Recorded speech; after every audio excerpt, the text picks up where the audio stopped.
Hello, this is Mr. Seymour, and this will be the first of our video lectures.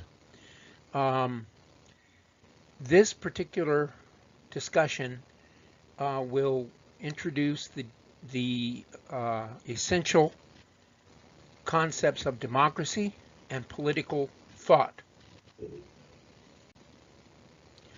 First, we need to define what democracy is. As you can see in the slide below, power to the people. That's what democracy means. Demos is people, krasi is power. The people have the power in a democracy. And democracies are measured by level. So the question that you have to ask in a democracy is not whether or not it's majority rule or is there an election system, but how much power do the people really have over their government? How much say do people have in the actions of their governmental system? That becomes the root of democracy. The traditional Greek definition is demos, or people, kratos, or power. Power to the people.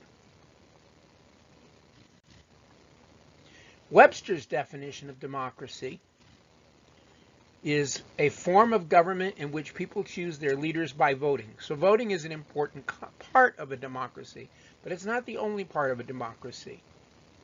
Another definition is an organization or situation in which everyone is treated equally and has equal rights.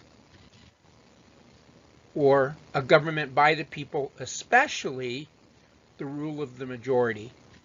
But does the majority always rule? Where do we leave room for a minority? That becomes the question of balance that we have in a democracy like the United States. A government in which the supreme power is vested in the people and exercised by them directly or indirectly through a system of representation, usually involving periodically held free elections. So again, elections are an important part of democracy, but it's not the only thing that defines a democracy, and you need to understand that. The components of a democracy, we give 4 here. First is strong institutions and the rule of law, where we maintain a belief in popular sovereignty, where the people have the power. We create a constitutional or limited government in which the government is limited in its power and the people are given powers over their government, and the capability to enforce public policy on the basis of what the people want. Competitive and free and fair elections are another component, which means offering citizens a true choice in their election and respecting the vote of the people rather than just saying, okay, here's rubber stamp and we're going to have 100% of the vote go to whoever it is that's running. Those kinds of societies usually end up being very autocratic, which means ruled by one person. Protection of political rights and freedoms, guaranteeing free speech, free press, and the free flow of ideas and debate. Defending tolerance of and equality for different groups in society. This is coming under a lot of strain in our current political system, given our current environment, especially with regards to things like racism.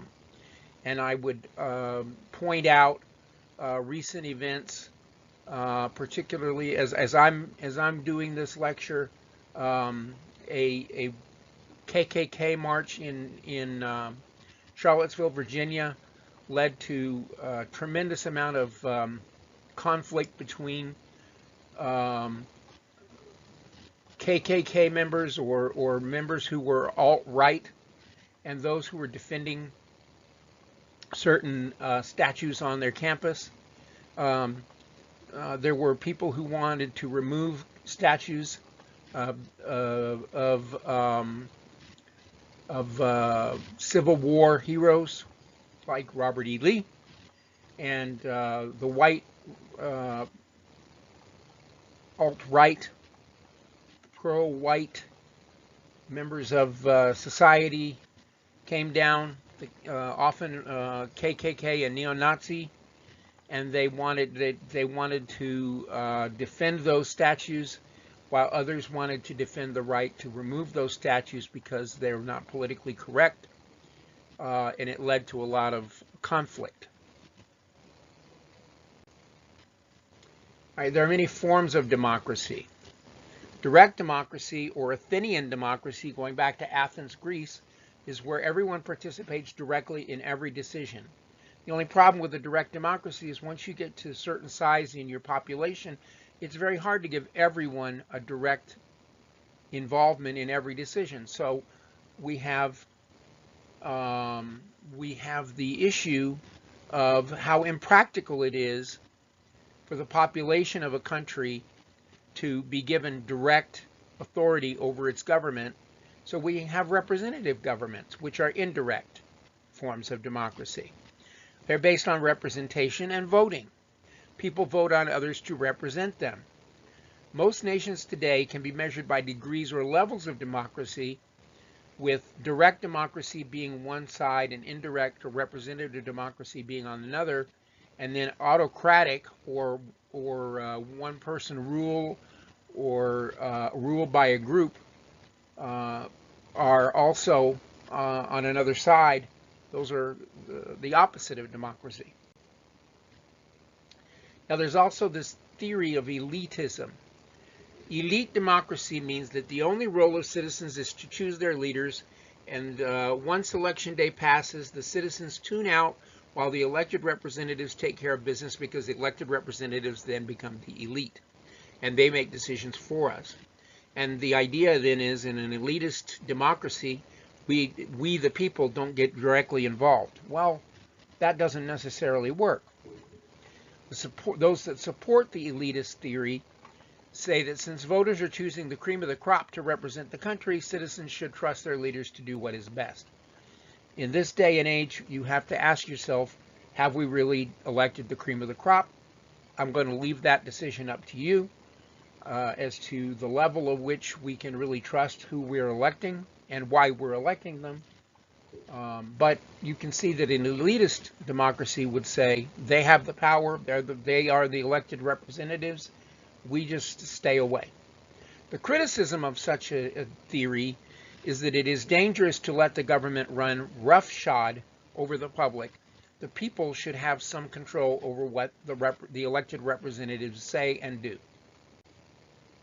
A pluralist theory of democracy is its central tenet is that group membership is the key to political power because it encourages elected officials to make decisions on the group's behalf.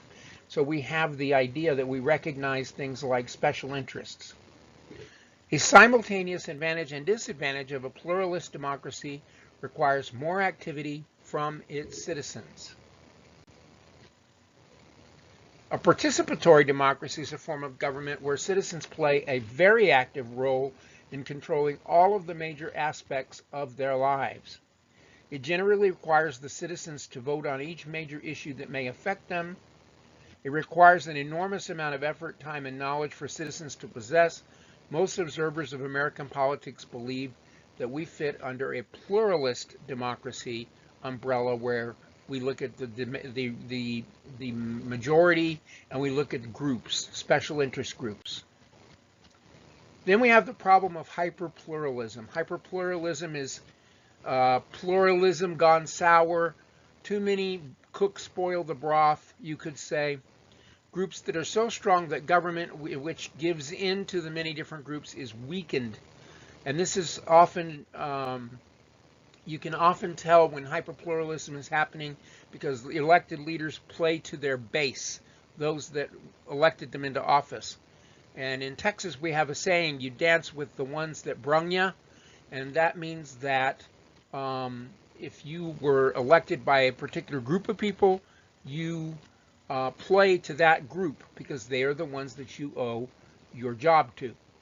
This occurs because there's too many alternate voices and little or no incentive to reach a consensus through debate or compromise.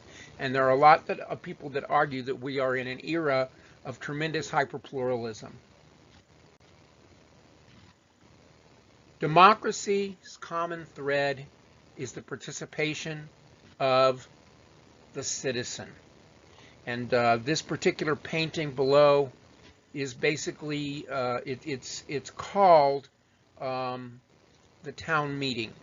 And the town meeting is probably the most democratic method of people participating directly in their government, where people show up and directly address issues, and the people vote right then and there. The underlying assumptions of a democracy are that democratic governments tend to have common threads which can be demonstrably measured and compared. The first of those is who controls the agenda of the government. Second, is there an enlightened understanding of political processes and of the will of the people? Third, is there effective participation? And fourth, is the voting system one that grants equality to people? Everyone has their vote counts the same. Do we have an elitist system, or do we have one in which every vote counts the same? The public needs to have an opportunity to decide which political issues and initiatives should be brought up for deliberation by the government, and this is how we define control of the agenda.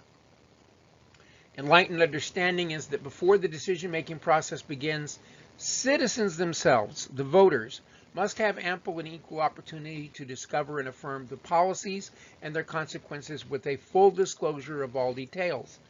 And I would argue that you could look as an example where we didn't have an enlightened understanding is the issue of Trump Care versus Obamacare. And in both cases, these are pieces of legislation that were voted on without a lot of feedback from citizens.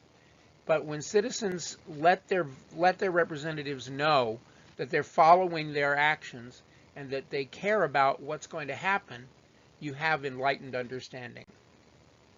Effective participation, then, is that during the decision-making process, how much opportunity do citizens have to adequately and equally form preferences on each topic and make other people aware of them?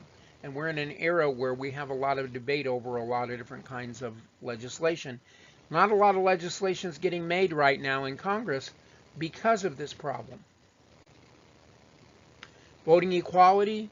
As the decision-making process reaches its final stage, each citizen must have an equal opportunity to vote with the assurance that his or her vote will be given equal weight. Now, this is a map from a place called Freedom House. You can go to www.freedomhouse.org or freedomhouse.org, and the link is at the bottom here. freedomhouse.org/report-types/freedom-world. Now, the green are free countries. The yellow are partly free, and the purple are not free. And if you look, Africa has a lot of purple, the Middle East has a lot of purple, and Asia has a lot of purple. Whereas the Western Hemisphere has a lot of green, and with the exception of Mexico, it looks like, and Venezuela is another country that doesn't have a lot of say. All right, so those are yellow or partly free countries. Cuba is down there past the coast of Florida in purple. That's the only part in purple that's in the Western Hemisphere. Can you see that? And that means that they are considered not to be purely free. But as you look on the other side of the world, as you look in the Eastern Hemisphere, what you're going to see is your Western European nations as green, and then you start to see Asia, and you start to see Africa either purple or yellow with very little green. One area that is green is South Africa, and that's amazing because there wasn't a lot of freedom in South Africa prior to the 1990s. Another area that you'll see in two areas you'll see in the Eastern Hemisphere. One is India, and another is Australia. So what do you need to know from all of this? First of all is the underlying assumption of democracy, and that is that people will be involved in their own government.